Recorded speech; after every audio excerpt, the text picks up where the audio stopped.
नमस्कार दोस्तों, स्वागत है आप लोगों का हमारे इस YouTube चैनल पूनम वर्मा 2.0 में। सपने में किन्न महामंडलेश्वर को देखना एक गहरा और विशेष सपना हो सकता है। ये सपना आध्यात्मिकता, आशीर्वाद या किसी विशेष संदेश का प्रतीक हो सकता है। किन्न महामंडलेश्वर का सपना आपके जीवन में किसी बड़े बदलाव या आध्यात्मिक यात्रा का संकेत हो सकता है। ये सपना ये संकेत दे सकता है कि आपको दिव्य शक्तियों या आशीर्वादों का संरक्षण प्राप्त हो रहा है। सपने में महामंडलेश्वर कुछ बोलते या संकेत देते हैं, तो वह आपके जीवन के किसी महत्वपूर्ण पहलू से जुड़ा हो सकता है।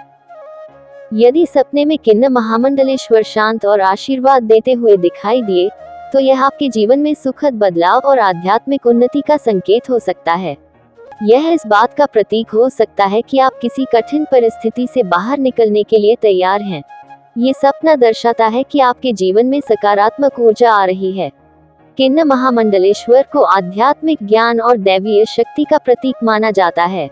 यदि आप अपने जीवन में उलझन महसूस कर रहे हैं, तो ये सपना आपको आत्ममंथन और अपने भीतर शांति खोजने का संकेत दे सकता है। किन्न समाज को शुभता और आशीर्वाद का प्रतीक माना जाता है। उनका सपना ये भी इंगित कर सकता है कि आपको अपने कार्यों पर ध्यान देने और धर्म की ओर अग्रसर होने की आवश्यकता है।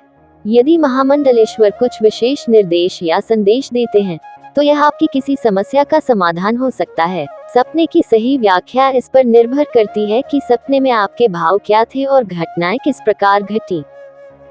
सपने में किन्न महामंडलेश्वर को देखना केवल एक साधारण दृश्य नहीं है, बल्कि इसका गहरा आध्यात्मिक और प्रतीकात्मक अर्थ हो सकता है। किन्न समाज को भारतीय संस्कृति में शुभता और आशीर्वाद का प्रतीक माना जाता है। यदि आपने महामंडलेश्वर को प्रसन्न मुद्रा में देखा, तो यह इस बात का संकेत है कि आपके जीवन में समृद्धि और शांति आने वाली है।